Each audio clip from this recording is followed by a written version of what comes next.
Have you ever stepped into a Japanese home and felt an instant wave of calm wash over you, as if the very air was whispering, breathe, you're safe here? What if I told you there's an 85-year-old grandmother in Kyoto who still polishes her wooden floors by hand every single morning? Not because she has to, but because she chooses to. And is it really just coincidence that the world's longest living people don't see cleaning as a chore to dread, but as a sacred ritual for the soul? Today, I'm going to share my own journey, the raw honesty of how I went from a dusty, lonely apartment after retirement to discovering a peaceful sanctuary where every floorboard and woven mat taught me to slow down, breathe deeper, and actually enjoy the golden years I worked so hard for. So come along with me as we open this door, not just to learn how to clean a house, but to reclaim the peace of mind you've earned at this beautiful stage of life. Beyond cleaning, the Japanese philosophy of home as sanctuary. Have you ever stepped into a Japanese home and felt that instant wave of calm, as if the very walls were whispering, you're safe here, breathe? Why do the Japanese still hand polish their wooden floors every single day? Yes. Not because they lack modern appliances, but because they understand a profound truth we've forgotten. Today, I want to share the philosophy that completely transformed how I see my own home after turning 50. From just a place to sleep into a sanctuary for my soul. When I first visited Kyoto at 58, freshly retired and grieving the loss of my life partner, I was invited into the home of Mrs. Sato, an 85-year-old woman whose hands were steady as mountain streams. What stunned me wasn't how immaculate her house was, but how deeply peaceful it felt. I actually broke down in tears the moment I crossed her threshold. Mrs. Sato simply said, a home isn't just wood and bricks. It's the heart of your family. When the heart is pure, the soul finds peace. This is Japan's secret. They don't clean house. They tend to living space, like you would tend to a dear friend. Compare this to our American culture. We often see cleaning as a chore to rush through, so we can get back to real life. But the Japanese see it as real life itself. Each wiping motion is a moment of gratitude, a form of moving meditation. Take Martha from Ohio, a fellow retiree in my community group, who tried this philosophy after losing her husband.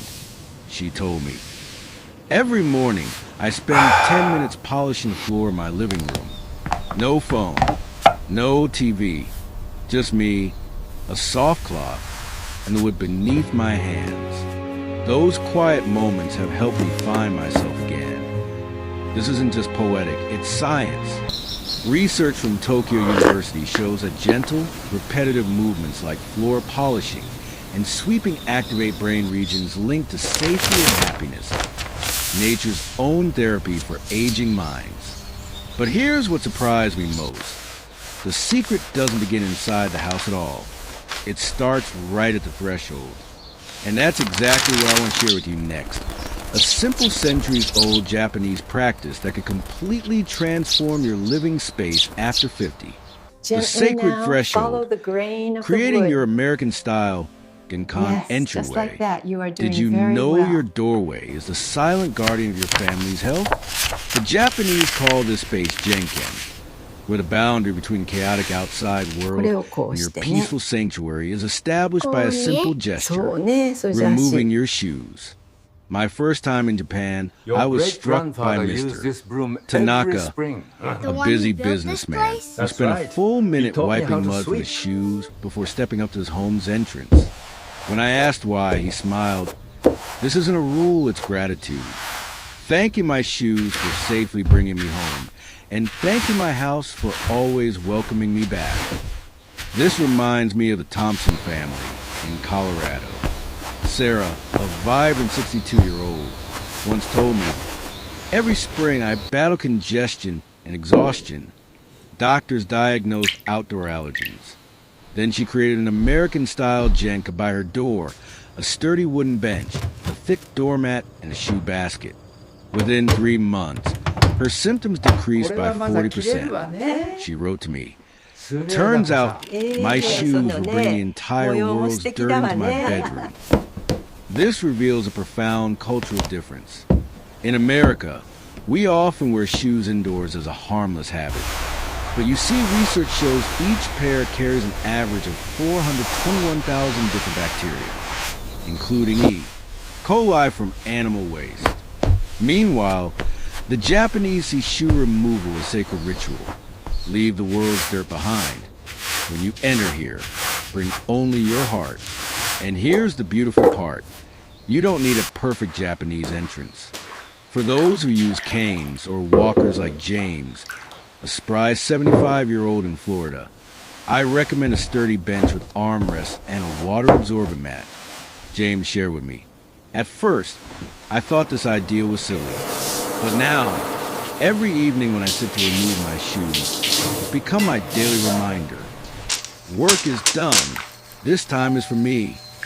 Once your threshold becomes a faithful guardian, maintaining peace inside your home becomes another art. The art of small daily rituals that transform ordinary moments into extraordinary peace. SOJI, the 5-minute daily rituals that transform your golden years. Have you ever felt exhausted just thinking about your weekend cleaning marathon? That one day you spend scrubbing away a whole week's worth of dust and clutter? I used to dread it too, until I met Mrs. Michiko in Osaka. At 89 years young, she still dedicates exactly 17 minutes each morning to soji, the Japanese daily cleaning ritual. She told me, cleaning isn't something you do when you have time. It's how you create time for a peaceful mind. The story of Robert, a 72-year-old Vietnam veteran from Texas, moved me deeply. After 30 years battling PTSD, he'd nearly given up hope of finding restful sleep again. Then one day, his daughter, married to a Japanese man, taught him the 5-minute soji method each morning. Robert shared with me. At first I thought, what can 5 minutes of cleaning possibly fix? But those deliberate movements, wiping the table, arranging books, sweeping the porch, helped me focus on present instead of haunting memories. Now, those 5 minutes are when I have my morning conversation with myself before the day begins. Research from Tokyo University confirms this practice reduces stress hormone cortisol by 35% in seniors. This reveals a profound cultural difference. We Americans tend to batch our tasks, work hard, rest hard, and cram all cleaning into Saturday. Meanwhile, the Japanese see soji as life's natural rhythm, steady, gentle, and stress-free. As Benjamin Franklin wrote in his autobiography, resolve each day to conquer one bad habit and form one good virtue. This philosophy isn't foreign to us. It's simply a different approach. And here's what's beautiful about soji. It doesn't demand a complete lifestyle overhaul. For retirees like Mary in Boston, her practice is simple. 5 morning minutes. Wiping the dining table and brewing tea in silence. 5 afternoon minutes. Folding throw blankets and dusting windowsills. 5 evening minutes. Cleaning the kitchen and preparing tomorrow's coffee cup. For those still working part-time like David, 63, semi-retired teacher, he's woven soji into family time. Every evening after dinner, our whole family spends 5 minutes wiping tables and washing glasses. That's when we share one good thing that happened during our day. My wife calls it our golden time together. And once you establish this gentle rhythm in your home, something magical happens. You'll naturally find yourself reaching for natural, safe cleaning ingredients just like our grandmothers used. And the Japanese have preserved for generations nature's medicine cabinet, reviving grandma's natural cleaners with Japanese wisdom. When I turned 50, my hands began cracking every time I used chemical cleaners. I tried every moisturizing cream on the market until Mrs. Sato in Kyoto handed me a bowl of rice washing water and said, "Nature has placed a solution in the very things we throw away, my dear." That moment completely transformed how I see cleaning. And if you live in humid places like Florida or Louisiana, you understand a nightmare called mold. Linda, a 68-year-old from Miami, was constantly on antibiotics for respiratory infections caused by bathroom mold. When her daughter, studying in Japan, taught her the vinegar and orange peel formula, everything changed. Linda shared with me. After 3 weeks using this mixture, I no longer heard my granddaughter coughing at night. And wonderfully, I didn't get dizzy like I did with strong chemical cleaners. Research from the National Institutes of Health confirms adults over 50 are twice as likely to experience skin and respiratory irritation from industrial cleaning chemicals. What's fascinating is that both American and Japanese cultures once shared the same treasure: natural cleaning wisdom from our grandmothers. While the Japanese use rice water to polish wooden floors, the natural starch creates a protective layer against dust. My own grandmother in Iowa used cornstarch to clean windows. The Japanese place bamboo charcoal in refrigerators to absorb odors. Yes, it reminds Your grandmother in me of the old Minnesota days. probably We should placed a keep potato in this the one. fridge. For the exact same reason, Mary Jenkins, a pharmacist in Boston, has spent 15 years researching chemical impacts on seniors. She told me, after switching to natural cleaners, my patients reported 60% fewer skin allergy symptoms. But what surprised me most was the improvement in their mood. It was as if cleaning was no longer a strenuous chore, but a relaxing therapy. Mary even shared a magical formula. Mix rice washing water with a few drops of lemon essential oil for wooden floors. Creates a beautiful shine while naturally repelling mosquitoes. And once we rediscovered these natural methods, a deeper question emerges. Why we throw away things that still have gifts to give? The answer lies in the Japanese philosophy of madanai, a profound reverence for every resource, for every gift life offers us. Madanai, the art of honoring resources in a disposable American culture. Have you ever felt that pang of guilt when throwing away a perfectly good sweater or an old bath towel? The Japanese have a word for that feeling. Madanai, not just regret over waste, but a deep apology to the gift that item has given you. In Japanese, matai means inherent value, and nai means to not have together. They express this Just truth. like that, gently. It's a shame not to honor the full worth of something. I think I got And it if you think this philosophy Very nice, only you did exists well. in Japan, meet Eleanor and her retiree friends in Portland. At 73, Eleanor started the Repurpose Rags project when she realized how many clothes she was discarding after her husband passed. She shared with me, every garment holds memories. The sweater my son bought me when I was sick, the scarf my husband gave me on our wedding day. Instead of throwing them away, I cut them into cleaning rags. Now, every time I wipe my floors, I don't feel like I'm cleaning. I feel like I'm having a conversation with memories. The beautiful part? This small project has raised over $15,000 for neighborhood children, proving that gratitude can transform what we see as valueless into community resources. What's fascinating is that America isn't unfamiliar with this wisdom. While the Japanese have madanai, the Pennsylvania Dutch community in America has a saying, use it up, wear out, make it do, or do without. But here's the difference. The Japanese see recycling as a spiritual act. Every reborn thread carries gratitude. Americans often see it as practicality. A Depression-era American housewife might reuse milk cartons to wrap gifts, but she did it from necessity. The Japanese recycle because they believe all things have spirit. And here's what many miss. This applies not just to objects. I once witnessed a marriage falling apart when the wife said, "You treat me like a dish rag, use me up and throw me away." The Madanai philosophy teaches us to look deeper at what seems past its value.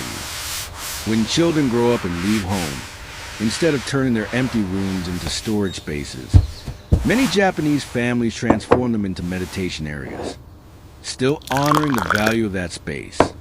And when we learn to honor even the smallest objects in our homes, there's one special space that deserves our most careful attention. Not just for beauty's sake, but for health and safety, especially as we enter our 60s and beyond.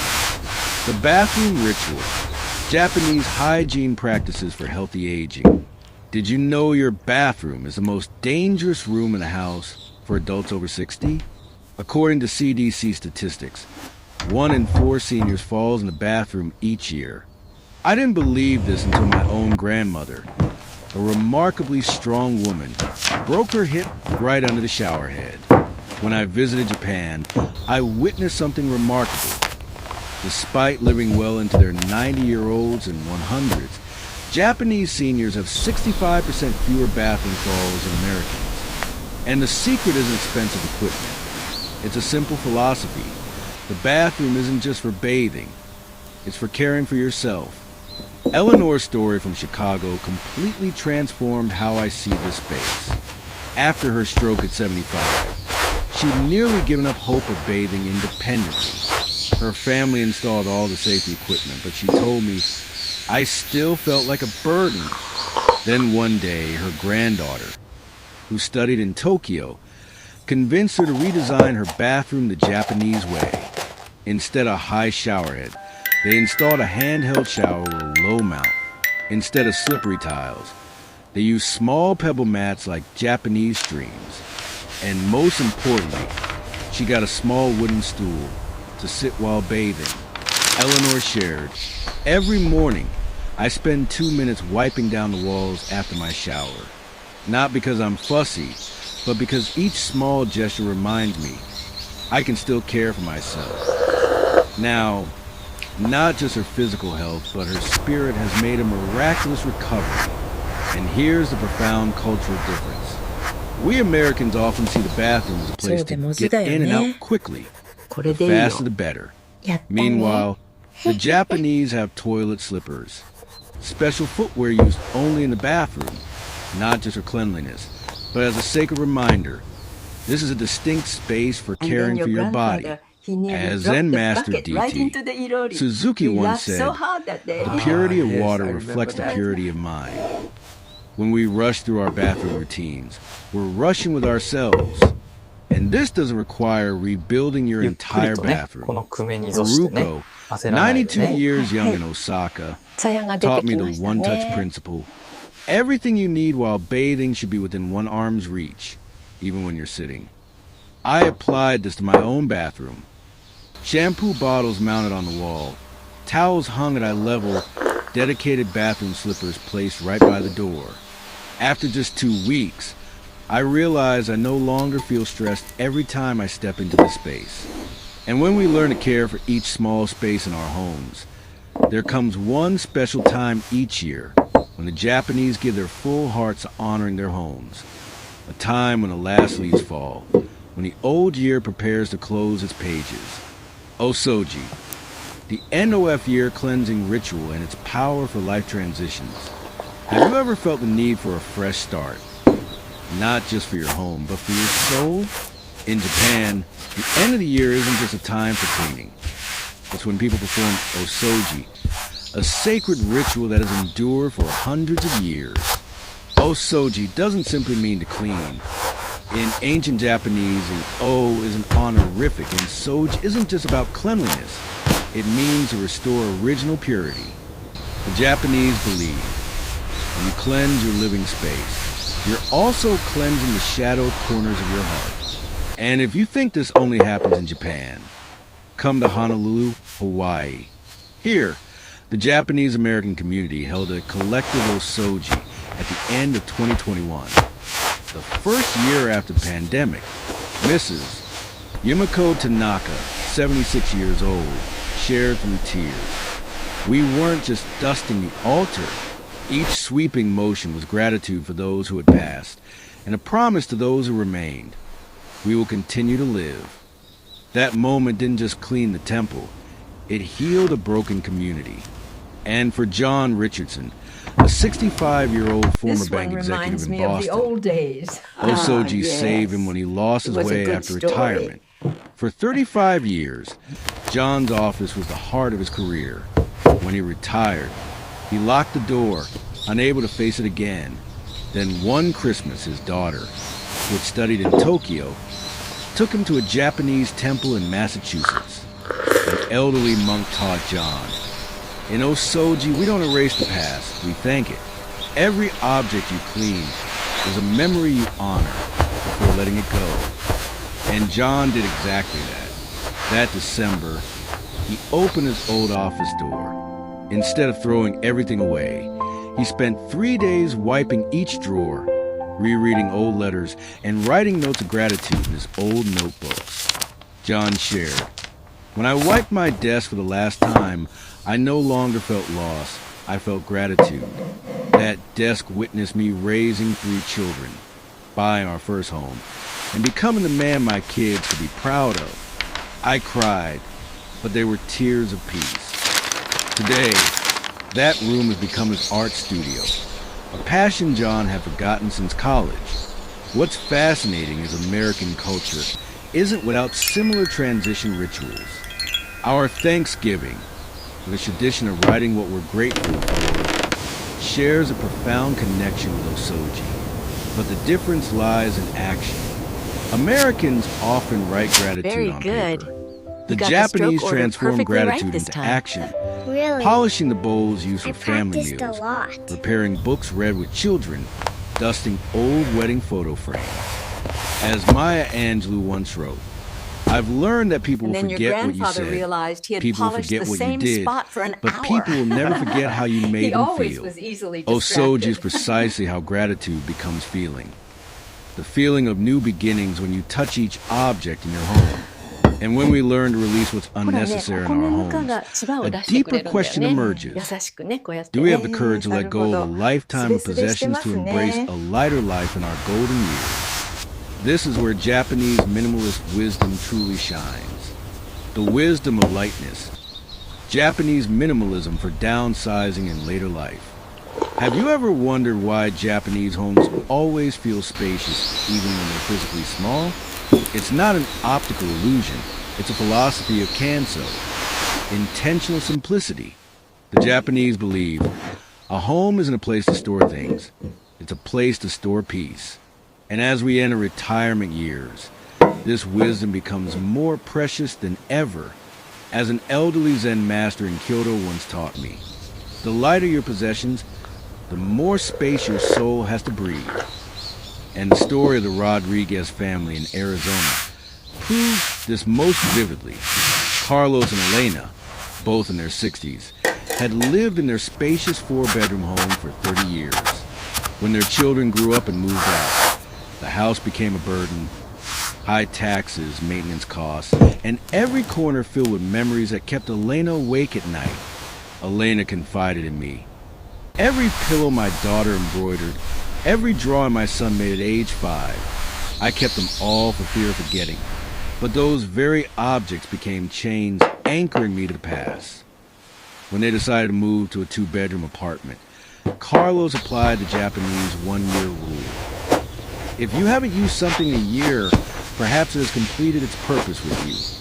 The miracle was that with half their possessions gone, Elena's spirit felt liberated. She shared, "Yesterday, for the first time in 20 years, I didn't turn on the TV while drinking my morning tea. I just sat quietly, listening to birdsong and feeling. Enough." This reveals a profound cultural difference in how we view possessions. Americans often believe in more is better. Bigger refrigerators, larger storage units, more spare rooms. Meanwhile, the Japanese follow the philosophy of Ma, where empty space is considered an essential part of design. As my grandmother once told me when she moved from her Iowa farm to a small city apartment, "Child, don't count what you've lost. Count what you've gained by letting go."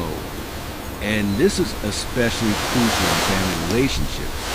I've witnessed countless conflicts when adult children try to clean out their elderly parents' homes. My own brother once angrily asked our mother, "Why are you keeping all this junk from 20 years ago?" But my mother, who lived through the Great Depression, just silently cried. The Japanese approach this more delicately. They don't force parents to discard things. They invite them to select their most meaningful possessions to pass down to the next generation, transforming cleaning into a ritual legacy. And when the heart has learned to release unnecessary burdens, the eyes too deserve to see clearly through windows that reflect the wisdom of simplicity. The window of clarity. Japanese techniques for clear vision at any age. Have you ever wondered why the Japanese use old newspapers to clean windows instead of expensive microfiber cloths? This isn't a habit-born scarcity. It's a profound philosophy about clarity. The Japanese believe a clean window doesn't just let you see the world outside clearly. It also reflects your inner soul with purity. And as we enter our golden years, when our eyes aren't as sharp as they once were, this wisdom becomes more precious than ever. I remember when your grandfather tried Thomas to sweep Henderson, the roof and a fell right into the 75-year-old pond. retired literature teacher from Michigan, taught me this lesson in the most unexpected way. After his wife passed away, Thomas had almost sealed shut the windows of his reading room, the place filled with their shared memories. Then one winter day, his daughter brought him an old newspaper and a bottle of homemade vinegar solution, teaching him the Japanese way to clean glass. Thomas shared with me. At first, I thought it was just a household trick, but when the window became crystal clear, I saw sparrows flying back to their nests. And for the first time in 2 years, I felt like I still belonged in this world. The beautiful part is this technique is completely safe for seniors. No climbing ladders, no chemicals causing dizziness. Just an old newspaper, some warm water mixed with vinegar, and slow circular motions. Research from the University of Michigan shows these gentle repetitive movements don't just clean glass. They stimulate blood circulation in aging hands, reducing joint pain by up to 30%. And here's the profound cultural difference. Americans often see window cleaning as a chore to finish as quickly as possible, using strong chemicals and disposable paper towels. Meanwhile, the Japanese transform into a meditative ritual. Each wiping motion is a breath. Each clear corner glass is a purified corner of the soul, as Ralph Waldo Emerson once wrote. What lies behind us and what lies before us are tiny matters compared to what lies within us. When the window of our soul is clean of anxieties and regrets, we see a brighter world, even with aging eyes. I've applied this to my own life since moving to my small apartment after retirement. Every morning before my tea, I spend 3 minutes cleaning my living room window with old newspapers, not just to see the trees outside more clearly, but to remind myself, today, see everything through the clear eyes of a child.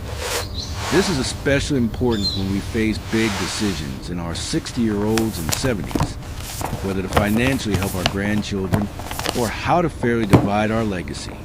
When the window of our mind is clear, we see what truly matters.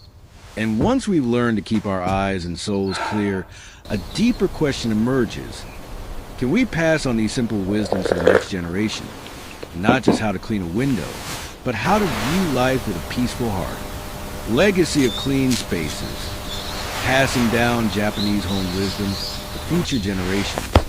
Have you ever wondered why Japanese homes often stand strong for hundreds of years across generations? It's not just because of their building techniques. It's because of their philosophy of passing the flame. The Japanese don't call a house property. They call it a trust from ancestors and a responsibility to grandchildren. And in each of these homes rests a treasure that can't be bought or sold. A family notebook recording cleaning formulas, survival wisdom through wars and natural disasters. And Dorothy Miller's story from Virginia proves this beautifully. After her daughter's divorce, the relationship between Dorothy and her granddaughter nearly broke completely. Then one day, Dorothy decided to host a Japanese-style family cleaning day. Not to clean the house, but to mend hearts. She taught her granddaughter how to polish windows with old newspapers how to mix natural cleaners from vinegar and orange peels. Gently now. The most beautiful balance miracle here. wasn't the spotless I see house. it now. It was her Good. granddaughter's Now try smile the as she final wrote in her stroke little with notebook. confidence. Grandma, tomorrow I'm going to teach Mom how to do this, Dorothy shared with me. I realized we don't just I hand our remember when children your the keys to our grandfather tried house. to help clean We this hand them house. the keys to respect for our home, ended up- for nature, he ended and for up- each other. Our culture isn't without these family notebooks. Your grandmother probably scribbled apple pie recipes in a worn-out You're book. doing very The well. Japanese write See how too, the wood but not shines. just Yes, recipes, the luster but is ways to beautiful. keep living Thank spaces you. fresh and peaceful. While American culture often sees cleaning as a chore to rush to get back to real life, the Japanese see it as real life itself, where lessons about gratitude, patience, and respect are passed down through every wiping motion. I learned this from my own grandfather, a World War II veteran from Kansas. Every weekend, he'd gather all his grandchildren to clean the barn together. He didn't just teach us how to use brooms and rags. He shared stories about difficult times when he had to use corn husks as toilet paper. Cherish what you have, he'd often say, because one day you'll tell these stories to your own grandchildren. Research from Harvard University confirms families who regularly engage in cleaning activities together report 40% stronger bonds than others, not because their houses are cleaner, but because in these moments we truly listen to each other. And when we pass on this wisdom, we're not just leaving behind a clean house. We're leaving a legacy of peace. A legacy our children and grandchildren will carry throughout their lives, like a lighthouse guiding them whenever they're lost in life storms.